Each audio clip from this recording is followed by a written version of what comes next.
Төгс хүчит Бурхны үгийн уншилгын дээжис.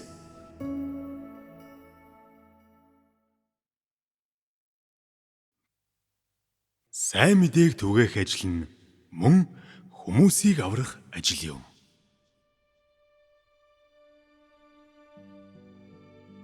Бүх хүмүүс газар дээрх миний ажлын зорилгыг ойлгох хэрэгтэй. Тэр нь миний ажлын сүүлийн зорилго мөн энэ ажил дуусахаас өмнө миний хүрсэн байх ёстой төвшин юм.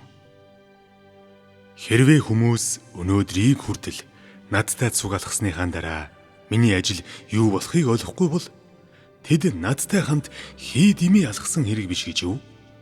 Намайг дагдаг хүмүүс миний хүслийг мэдэх ёстой.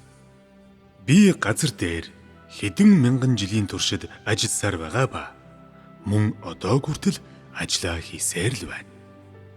Хэдийгээр миний ажилд маш олон тооны зүйлс багтдаг боловч энэхүү ажлын зорилго өөрчлөгдөлгүй үлдсэн. Жишээ нь хэдий би хүнд шүүлт болон гисгэлтээр дүүрэн хандсан ч миний хийдэг зүйл мөн л түүнийг аврахын төлөө өөрийн сайн мэдээг илүү сайн түгээж хүнийг бүрэн төгс болмогц өөрийн ажлыг харь үндэстнүүдэд улам дэлгэрүүлэхийн төлөө байдаг. Тиймээс өнөөдөр олон хүмүүс аль хэдийн итгэл найдвараа алдсан байгаа энэ цаг үед би өөрийн ажлыг үргэлжлүүлсээр хүнийг гисгээж шүүхийн тулд хийх ёстой ажлаа үргэлжлүүлсээр байна. Хүн миний хэлдэг зүйлээс залхаснаас үл хамааран мөн тэр миний ажилд анхаарал тавих ямар ч хүсэлгүй байдгийг үл харгалзан одоо хүртэл би өөрийн үүргийг гүйцэтгсээр байгаа. Учир нь миний ажлын зорилго өөрчлөгдөхгүй бөгөөд миний анхдагч төлөвлөгөө нурахгүй. Миний шүүлтийн үйл ажиллагаа нь хүмүүсийг надад илүү дуулууртай байх боломжтой болгодог ба миний гисгэлтийн үйл ажиллагаа нь хүнийг илүү үр дүнтэйгээр өөрчлөгдөх боломжтой болгодог. Хэдийгээр миний хийдэг зүйл миний удирдлагын төлөө байдаг боловч би хүнд ашиггүй зүйл хизээж хийж байгаагүй. Яагаад гэвэл би Израилийн гаднах бүх үндэснийг израильчууд шиг дуулууртай болгохыг хүсдэг. Мөн тэднийг жинхэнэ хүн болгохыг хүсдэг. Ингэснээр би Израилийн гаднах газар нутагт тулах зэгтэй болох юм. Энэ бол миний удирдлага. Энэ бол харь үндэстнүүдийн дунд миний гүйцэтгэж буй ажил. Одоо ч гэсэн олон хүн миний удирдлагыг ойлгодоггүй. Учир нь тэд эдгээр зүйлийг огт сонирхдаггүй. Харин зөвхөн өөрсдийн ирээдүй болон хүрэх газрыг анхаардаг. Миний юу хэлэхээс үл хамааран хүмүүс миний хийдэг ажлыг хайхардаггүй. Үүний оронд гагцгүй өөрсдийн хожмын хүрэх газарт анхаарал хандуулж байгаа. Тиймээс энэ хэвээр үргэлжилбэл миний ажил яаж өргөжиж чадах вүлээ? Миний сайн мэдээ дэлхийд даяар яаж төвж чадах вүлээ? Миний ажил өргөжих үед би та нарыг тарааж Йохова Израилийн овог бүрийг зогсон шиг та нарыг зохих болно гэдгийг та нар мэдэх ёстой. Миний сайн мэдээг газар дэлхий даяар түгээж миний ажлыг харь үндэстнүүдийн дунд түгээхийн тулд энэ бүхэн нь хийгдэх болно. Ингэснээр миний нэр насанд хүрэгчд болон хүүхдүүдээр адилхан дээдлэгдэж мөн миний ариун нэр бүх овог үндэсний хүмүүсийн амаар өргөмжлөгдөж болох юм. Сүүлчийн энэ эрен үед өөрийн нэрийг би харь үндэстнүүдийн дунд дээдлүүлнэ. Учир нь миний үйл хэрэг харь үндэстнүүдэд харагдаж миний үйл хэрэгээс үүдэн тэд намайг төгс хүчит хэмээн дуудах ба миний үгс тун удахгүй биелээ олж болох юм. Би бол зөвхөн израильчүүдийн бурхан биш. Мөн бүх харь үндэстний бурхан. Тэрч байтугай өөрийн хараасан улс орнуудын бурхан гэдгээ би бүх хүнд мэдэгдэнэ. Би бүх ил бүтээлийн бурхан гэдгээ бүх хүнд харуулна. Энэ бол миний хамгийн том ажил. Эцсийн өдрүүдэд зориулсан миний ажлын төлөвлөгөөний зорилго. Мөн зөвхөн эцсийн өдрүүдэд биелэгдэх ажил юм. Миний мянган жилийн хугацаанд удирдсаар ирсэн ажил зөвхөн эцсийн өдрүүдэд хүнд бүрэн илчлэгддэг. Зөвхөн одоо л би өөрийн удирдлагын бүх нууцыг хүнд бүрэн задалсан. Хүн миний ажлын зорилгыг мэддэг. Түүнчлэн миний бүхий л нууцын талаарх ойлголтуудыг олж авсан. Би хүмүүсийн анхаарал хандуулдаг хүрэх газрынхан тухай бүхнийг хүнд хэлж өгсөн. 5900 жилийн туршид далд байсан өөрийн нууцуудыг би аль хэдийн хүнд илчилсэн. Хэн Йохова вэ? Хэн Месиа вэ? Хэн Есүс вэ? Та нар энэ бүгдийн талаар мэдэх ёстой. Миний ажил эдгээр нэрэн дээр эргэлддэг. Та нар үүнийг ойлгосноо? Миний ариун нэрийг хэрхэн тунхаглах ёстой вэ? Намайг миний нэрнүүдийн аль нэгээр дууддаг альва үндэстэнд миний нэр хэрхэн түгэх ёстой вэ? Миний ажил аль хэдийн өргөжих үйл явцтай байгаа ба би бүхий л үндэстэнд үүнийг бүрэн түгээх болно. Миний ажил та нар дээр хийгдсэн тул та нарыг бүхий л үндэстэн дунд тарахад хүргэж Йохова Израильд Дэвидийн гэрт хончдыг цогсон шиг би та нарыг цохих болно. Эцсийн өдрүүдэд би бүх үндэстнүүдийг нээцдарж ард түмнийг нь шинээр хуваарлана. Намайг дахин эргэж ирэх үед улс үндэстнүүд миний шатаж буй дөлөөс болж үүссэн хил хязгааруудаар аль хэдийн хуваагдсан байх болно.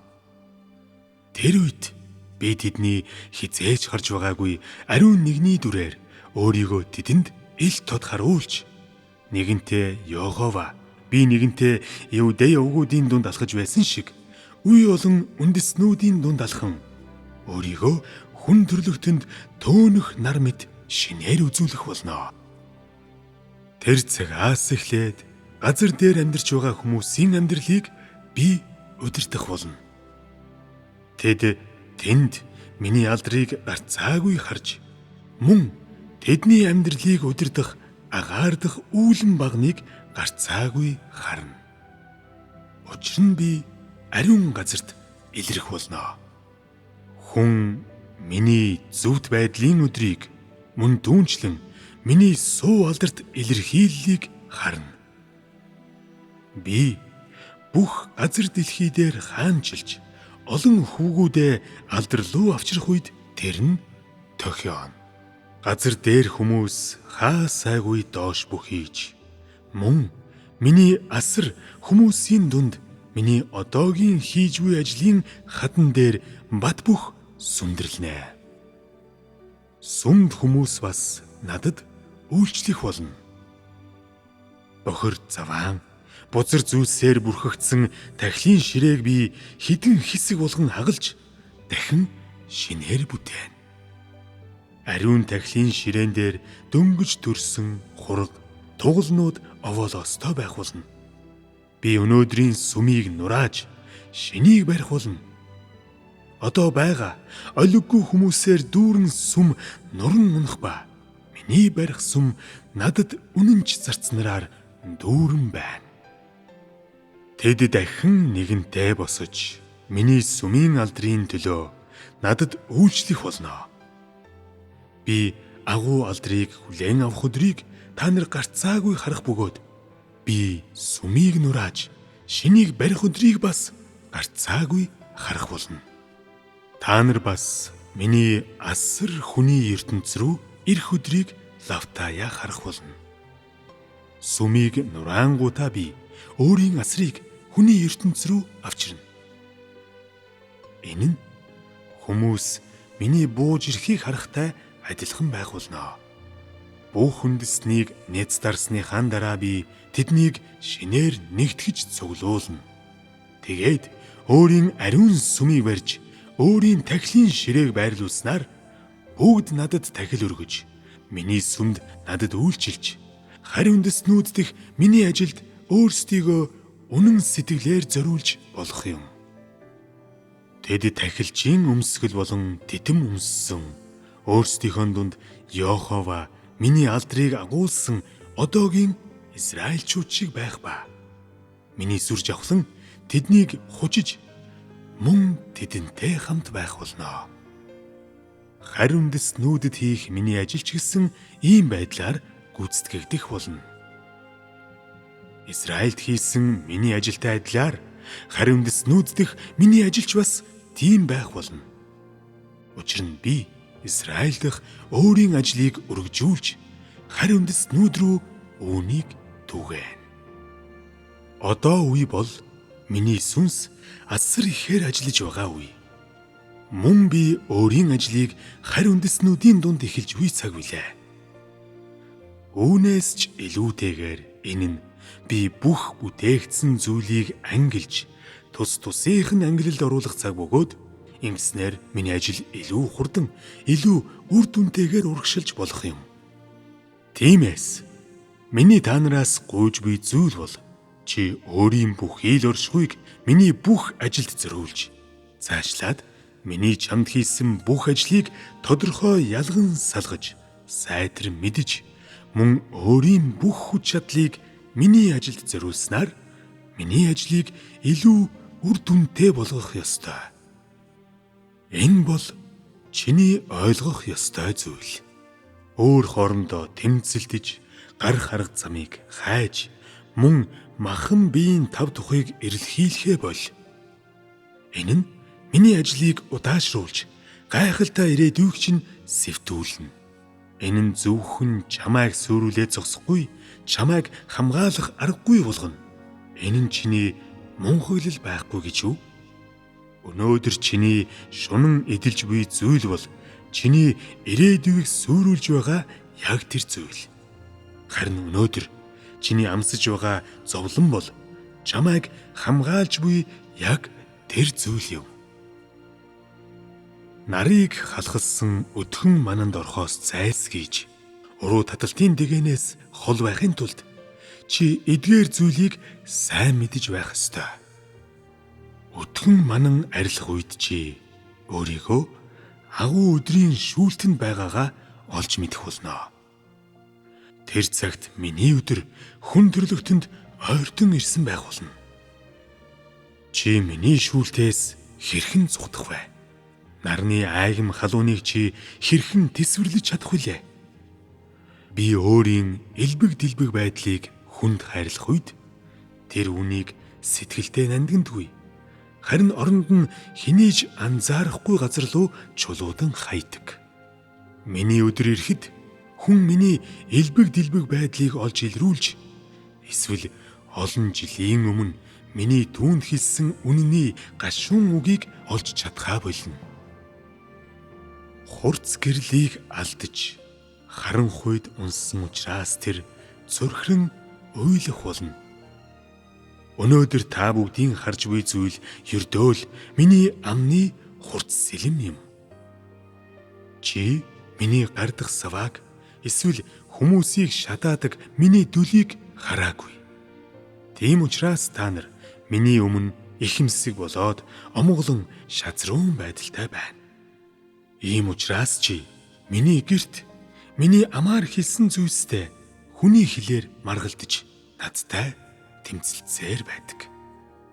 Хүн надаас айдаггүй бөгөөд хэдий өнөөдрийг хүртэл надтай дайсагнаж байгаа боловч түүнд ямар ч айдас байдаггүй. Та нарын аманд зөвхт шудраг бусын шүд болоод хэл байдаг. Та нарын үг болон үйл хэрэг Еваг нүгэл үйлдэхэд өдөөн турхарсан могоотой адил. Та нар нэг нэгэндээ нүдийг нүдээр, шүдийг шүдээр төлдөг бөгөөд байр суурь, алдар нэр болон ашигыг өөртөө авахын тулд миний өмнө тэмцэлддэг. Гэвч би үг болоод үйл хэргийг чинь нууцаар ажиглаж байгаа гэдгийг та нар мэддэггүй. Та нарыг миний өмнө ирэхээс өмнө та нарын зүрх сэтгэлийн гүнийг би мэдсэн байх болно. Хүн үргэлж миний гараас зүхтаж, миний нүдний ажиглалтаас зайлсхийхийг хүсдэгч би түүний үгнээс эсвэл үйл хэрэгээс хизээж бултаж байгаагүй. Үүний оронд би зориудаар тэдгээр үг болон үйл хэргийг өөрийн нүдэнд орохыг зөвшөөрдөг. Ингэснээр би хүний шудраг бус байдлыг гисгээж түүний бослохыг шүүж болох юм. Иймээс хүний нууцгай үгс болон үйл хэрэг нь үргэлж миний шүүх суудлын өмнө байдаг бөгөөд миний шүүх суудал хүнийг хизээж орхиогүй. Учир нь түүний бослого хэтэрхий их. Миний ажил бол миний сүнсний өмнө хилэгдэж, хийгдсэн хүний бүх үг болон үйл хэргийг шатааж ариусгахын төлөө юм. Ийм маягаар намайг газар дэлхийг орхих үед хүмүүс надад үнэнч байдлаа хадгалсан хിവэр байж, газар дээрх миний ажилд дуусах хүртлээр үргэлжлэх боломж олгон миний ажилд миний ариун зарцнаар болон үйлчлэх болно.